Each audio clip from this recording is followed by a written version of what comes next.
Hi there, my name's Vince, I'm a composer, and in this video I'd like to break down one of my tracks called Black Rock Blues, which I wrote for a brand new sync music label called Full Fat Music, and it's a track in the style of Trailerized rock, a style of music you've probably heard in things like Extreme Sports, Drive to Survive on Netflix, that kind of thing.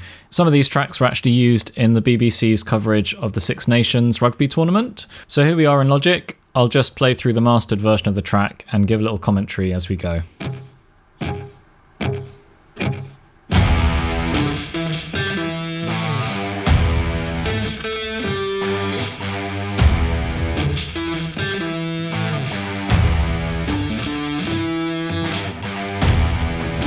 So big guitars and big percussion.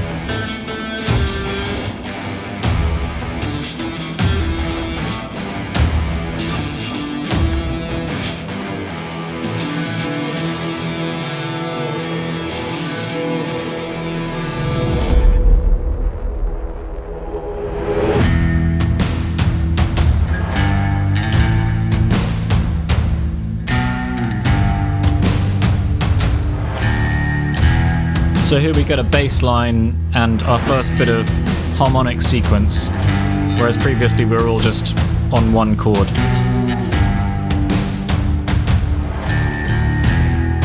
Bit of vocals.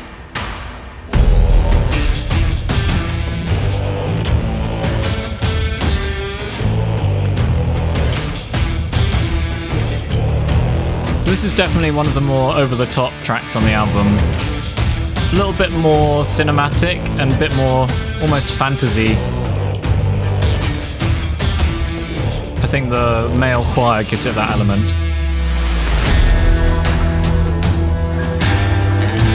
So we have another quite open section as before with just the bass line and some percussion.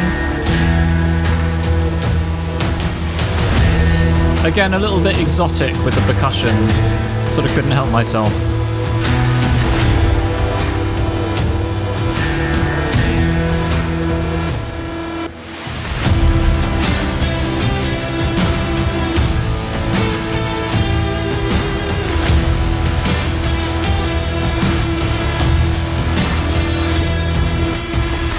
So a reharmonized version.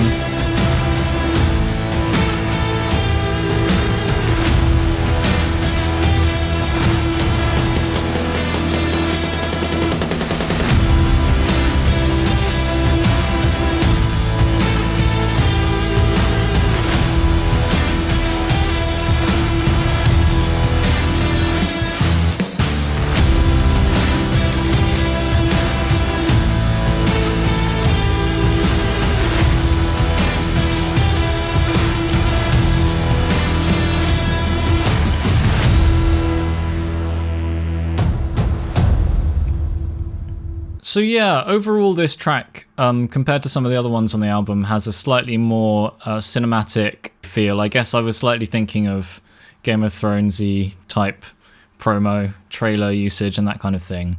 But really it was one of those things where I just started writing and those sounds started popping into my head. It wasn't too contrived. Yeah, some lovely live vocals there, which is a combination of myself and Christian Pryor, who you might have seen on previous videos. Also some incredible live drums performed by Ian Thomas, who's an absolute beast here in London, one of the top session players, and we recorded that at Aerodale Studios. Very briefly, I'll just kind of do a high-level overview of the structure of this piece.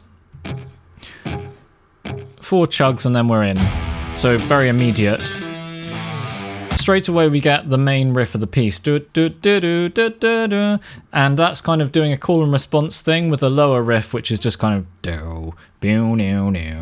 kind of just holding down the harmony. And as I say, this whole first section is just static harmony wise.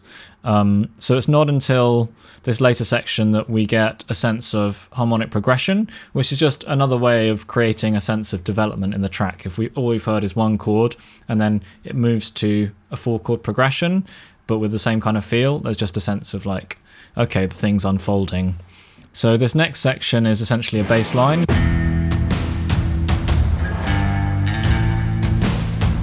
So we have that, and then that does a little short drop thing. Always useful for editors, that kind of thing.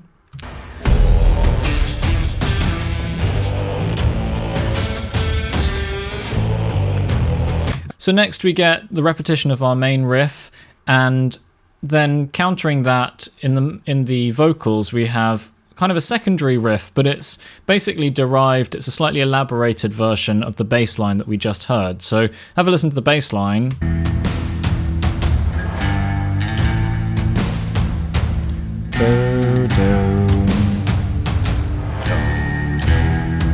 And then have a listen to the vocals.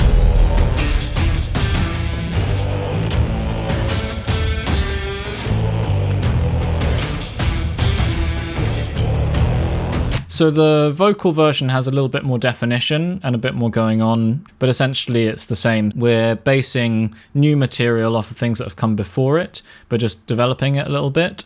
And this general structure of having kind of a big riff that you hear in various contexts through the piece and is repeated is definitely a feature of this genre of music. Specifically having multiple riffs, usually 2 riffs, that kind of play off of each other, and you sometimes hear like riff A in isolation, you sometimes hear riff B, and then you sometimes hear them together kind of complementing each other. So there's not very many elements, but they fit together well, and you can hear them in different kinds of contexts, which keeps it fresh, but without overloading the listener with lots of information. So that's kind of what I found was the skill to try and get right in these sorts of tracks. So then the next section we have essentially a repeat of the earlier bit where it was just a bass line. But this time there's a bit more going on in the percussion. And we also have this sustained whoa, whoa element going on in the background. As well as that kind of distorted synthy sound that's just sustained you can hear. And so essentially that's acting as a pedal tone, or it's just acting as like a pad or a texture. You hear that single note playing against the different chords as we go, so it just, I don't know, there's just a certain epicness to that.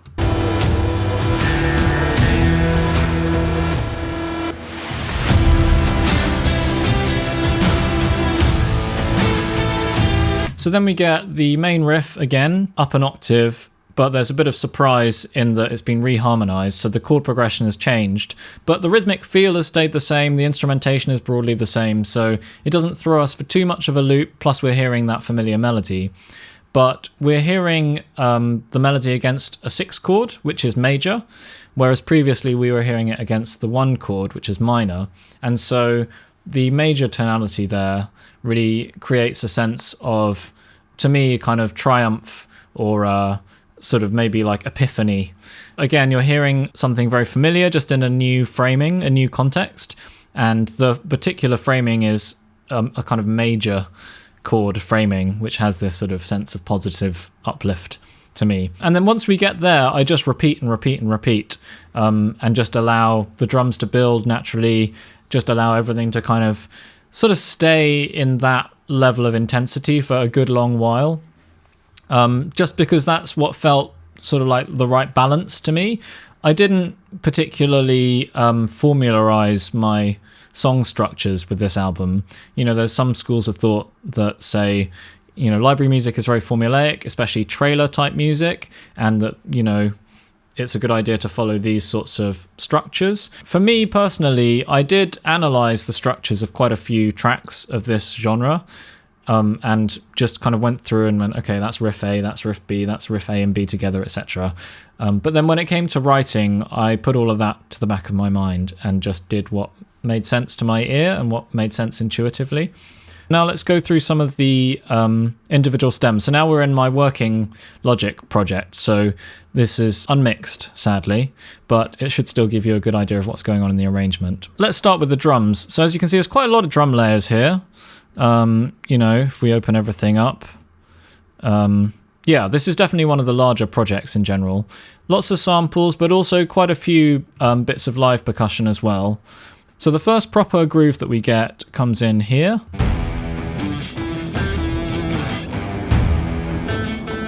So let's listen to the drums and percussion in isolation. So that thing which to me is giving it all of the tastiness is this little live bit here.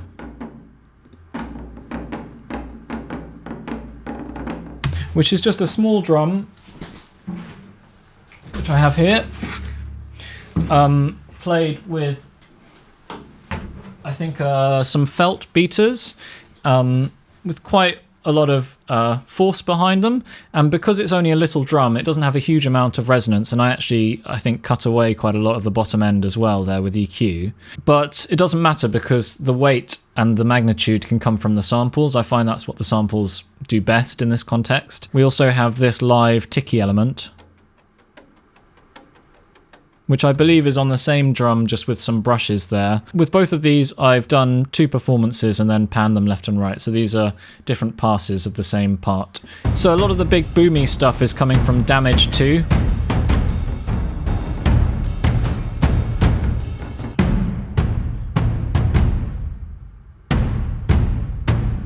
Really great, big, tight sound. I think that might even be the default patch. There's some live tambourine in there, I think.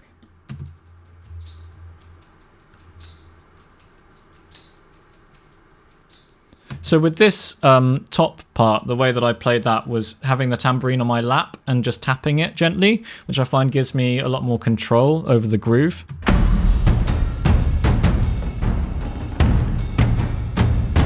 What else have we got? We've got some kind of distant metallic elements, which I quite like. Quite distant. So I think the key with a lot of this percussion layering stuff is to think about dimension and to have some stuff that feels quite far away and then other things that feel quite present.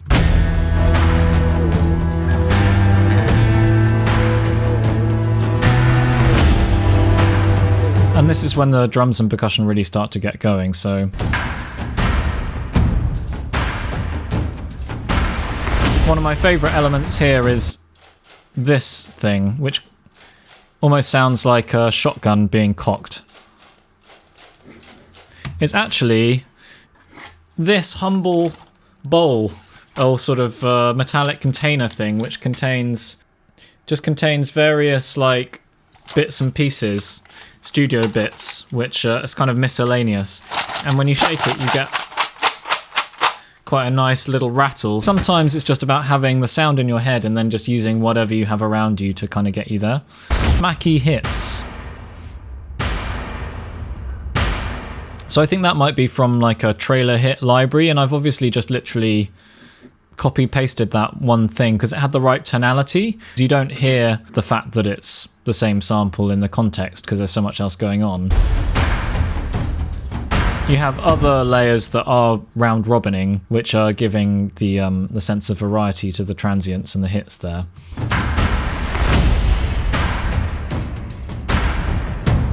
I like these big swooshy things at transition points. And you'll notice there's a slight swing to the overall groove. A lot of the program percussion parts are quantized, but with the live parts especially, what I've tended to do is find what feels good with my body using a physical percussion instrument, record that in, and then as you can see here, I've gone in and I've nudged things around a little bit in detail, tiny amounts, until it's exactly where I want it, and then I'll often copy paste the whole 4-bar or 8-bar section so that it remains consistent. So I find that's the best way to get the best of both worlds, having that consistency but also having that looseness to the sound. In terms of processing, there's really nothing special happening here at this stage. Obviously these are unmixed stems, but let's have a listen to the mixed stem actually, and so we can compare. So here's the mixed stem.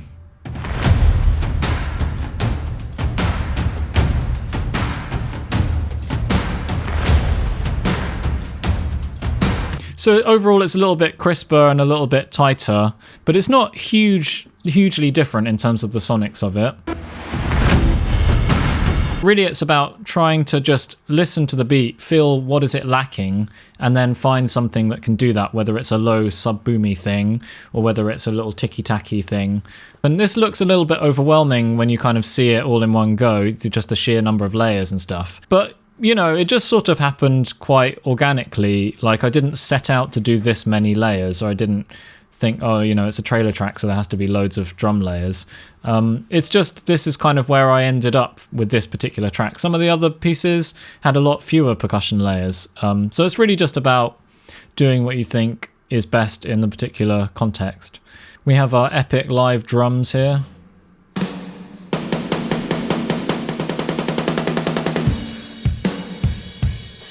Ian Thomas.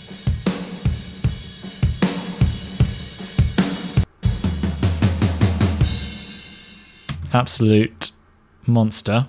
So in terms of some of those bigger elements, we've got this going on, which is from a trailer hit library called Atlantica, getting us straight away to that trailer sound world. So yeah, to summarize, lots of layers there, but really it just breaks down into sub-boom elements like this, which are happening quite infrequently.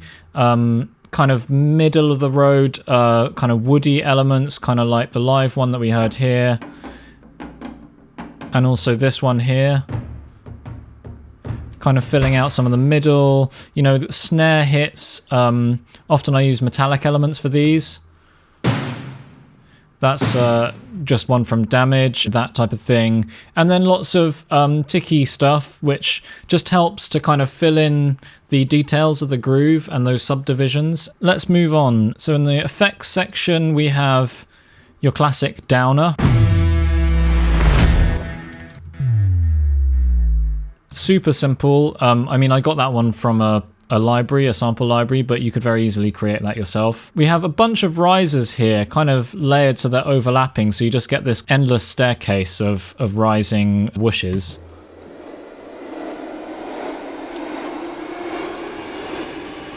So in context,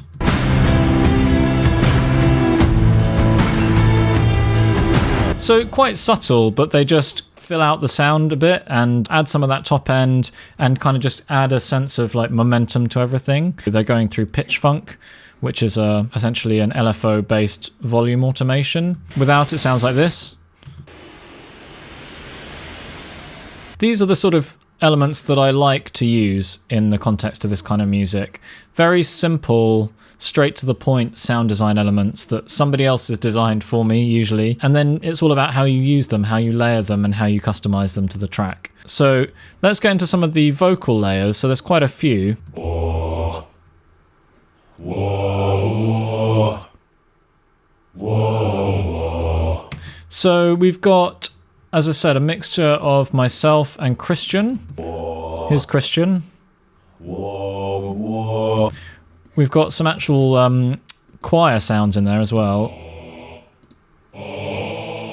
which, you know, sound a bit naff on their own, but sound good layered in. What else? We've got all of these. That's me. In some of those, I've actually sung a different note and pitched it down because it's slightly too low for my range. Then interestingly, we've got a vocoder mixed in there, which just gives it a bit of grit. So, don't know if you can hear that in there without it. And then I also just simply have a sub layer, like a sine wave in there. And that just adds even more fatness. Without it. So that's a very powerful technique, is just to layer things with a sine wave. One thing that I did which helped the vocal production a little bit was similar to the riser earlier, I put a little LFO based volume pumping on there. You don't really hear it as pumping, but it just helps lock it into the groove a bit more. So let's have a listen. Without it.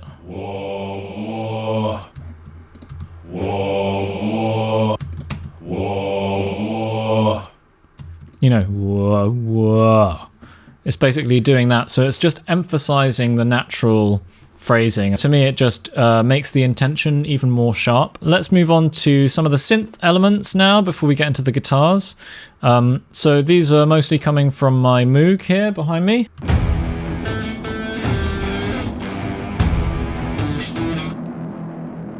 So this one I believe is not my Moog, it's actually Omnisphere. Again, when it comes to using pre-made patches, this is another example of something that just does one thing. It's quite simple, but it has a little bit of juice. It's not completely generic, but it is also quite generic. So, okay, so now we get into the Moogie stuff.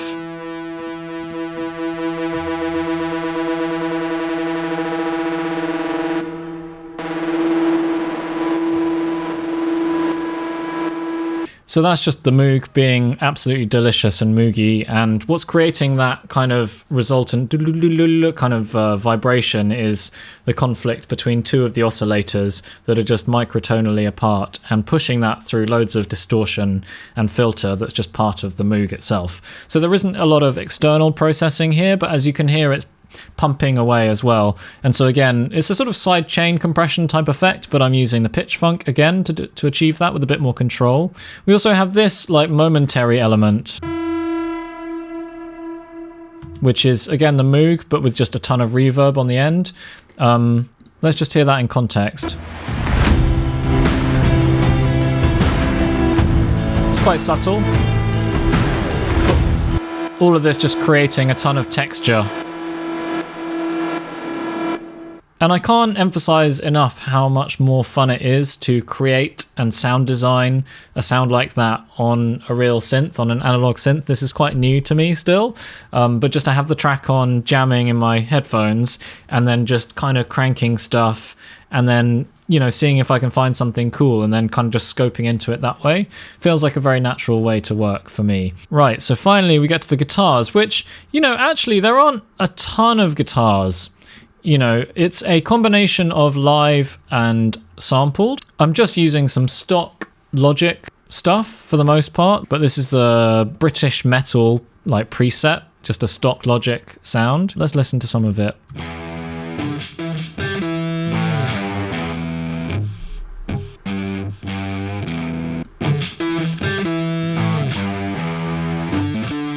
We have a fake guitar here that's doubling the real guitar. It sounds quite reasonable. I think the key with fake guitars is to really get busy with the pitch bend wheel, you know, and just add a lot of those subtle inflections. But yeah, there's the live guitar, and then you double it with a fake. And what that allows me to do as well is have a guitar that's got a slightly different tone to it, so that when I pan them left and right, you get even more richness in the resultant sound. So I'm pretty sure this whole intro section I more or less just improvised on the spot, kind of, I conceived it at the guitar, if that makes sense. And then that kind of became the rest of the track.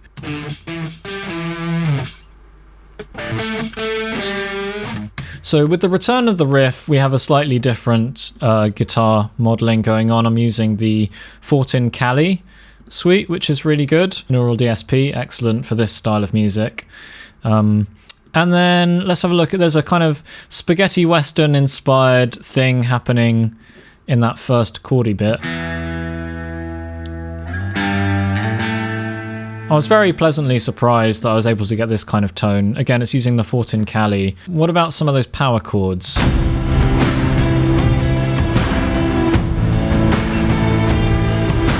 Amazingly, in this instance, I've just used a sample guitar entirely for the power chords here. By the way, the guitar instrument that I'm using is Evolution Rock Standard, and I don't have any amp modeling on that. I'm just putting that into the 14 Cali, so a really good amp modeler, but using the sample instrument just in a very kind of neutral, clean tone, I believe. And again, getting busy with the pitch wheel.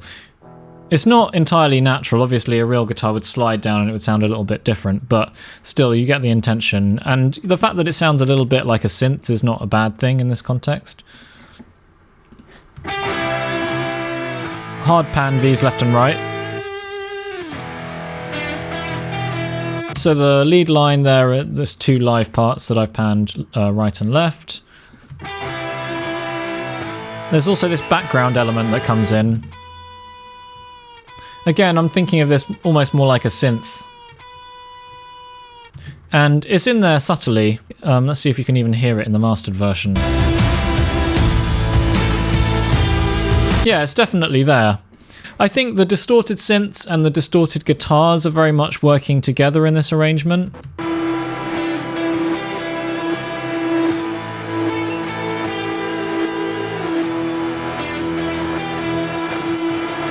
And yeah, using the live and the samples kind of in tandem Gives you the best of both worlds. You know, the samples are just great for sounding super clean, super high end. And then I like using lots of live guitars that are, you know, often slightly out of tune. Just gives it a bit more warmth and a bit more of a natural sound. Finally, bass. So the bass in this track, there are some live bits, but it's mostly samples. I'm using Trillion for the most part. The Studio Rock Full Range patch. I do have a great bass, so I used it in certain sections here, but I used it actually more as a sweetener. So as you can see, I'm not using any of the low end of my live bass. I'm using it as like a crunch layer. So on its own, this live layer.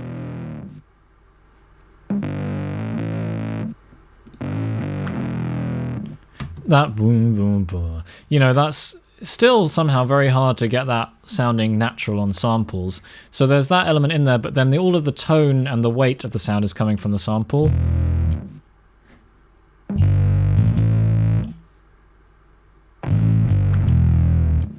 So I just liked working that way for this. Yeah, and then there's this Trillion bass element. I could have used my Moog for this, but there's just a particularly good sounding patch here on Trillion that has a natural modulation to it. And even creates a bit of stereo interest. This is called Carnivore Bass. There's a little bit of a cheeky fill here. Just hear that in context.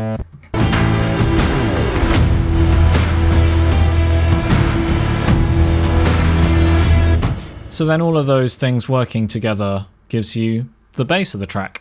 So before I finish, I'll just go through and play a few sections of the track with my working mix, followed by the mix stems and then also the master, so you can hear the difference in terms of sonics. So here's initially my working mix. So it's all there, the intention's there. But let's switch over to the mixed stems. Just a little bit crisper. We've got a bit of interesting slapback delay on the guitar there, which was a creative choice made by my mix engineer Tom. Now let's listen to the master.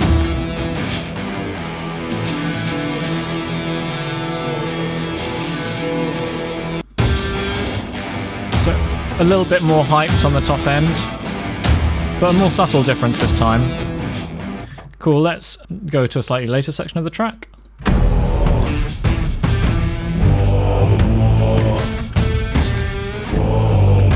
So there's my version, here's the mixed stems. So there's a lot gone now from the low mids especially. And just feels much more balanced. And a bit crispier as well. Here's the master. It's a little bit louder, I'll just turn it down slightly.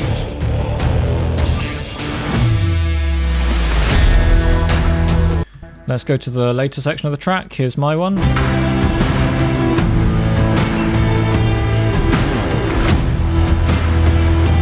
Feels quite tubby now in the low mids especially. Here's the mixed stems. Much more pleasing.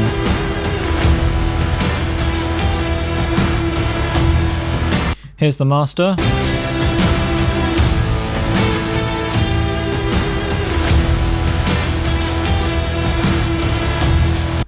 So yeah, quite a pronounced difference there. Huge props to Tom who mixed the track and to Full Fat Music for mastering it. So that completes the Logic breakdown session. I hope you enjoyed it. In terms of the deliverables for this, I did 30 and 60 second edits as usual, also underscore versions, and then specifically for this I created some riff mixes, which is where we essentially took the most hyped big parts of the track and looped them a couple of times. They just stay at this high intensity level. That's something that was requested by the client and also I think is going to be really useful for TV producers down the line as just an extra tool to have in their toolkit. So that's it for this video. Thank you very much for watching. If you're curious to check out the rest of the album, which I produced, I'll leave a link in the description below. FYI, I'm down as Ryugaku as opposed to Vince Webb. That's the pseudonym that I used for this project. And yeah, all that remains to say is thank you very much for your attention. See you on the next video and good luck with all of your projects. Take care.